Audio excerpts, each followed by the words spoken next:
നിങ്ങൾക്ക് എന്നിൽ ഇടർച്ചയുണ്ടാകാതിരിക്കുന്നതിന് വേണ്ടിയാണ് ഞാനിത് നിങ്ങളോട് സംസാരിക്കുന്നത്.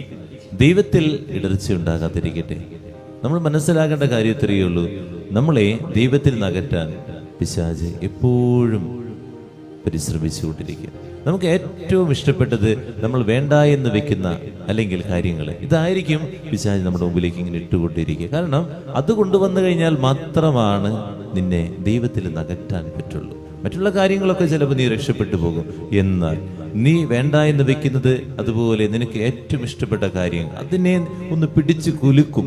ആ കുലുക്കി കഴിയുമ്പോൾ നമ്മൾ എടുക്കുന്ന തീരുമാനമാണ് നമ്മുടെ ജീവിതത്തിലെ ഏറ്റവും വലിയ ദൈവസ്നേഹം എന്ന് പറയുന്നത്. എനിക്കത് വേണ്ട, ഞാനത് എൻ്റെ ദൈവത്തെ പ്രതി ഉപേക്ഷിക്കുകയാണ്. അങ്ങനെ ഇടർച്ചയുണ്ടാകാതിരിക്കാൻ, ഇടർച്ച നമ്മുടെ ജീവിതത്തിലേക്ക് കടന്നു വരുമ്പോൾ എൻ്റെ ദൈവത്തിൻ്റെ സ്നേഹത്തെ പ്രതി ഞാനിത് ഉപേക്ഷിക്കുന്നു എന്ന് പറയാൻ ഒരു മനസ്സുണ്ടാകും. അവിടെയാണ് ആത്മീയത വളരുകയുള്ളൂ. അല്ലെങ്കിൽ നമ്മുടെ ആത്മീയത എന്ന് പറയുന്നത് അത് എപ്പോൾ വേണമെങ്കിലും തകർന്നു പോകാവുന്നതാണ്.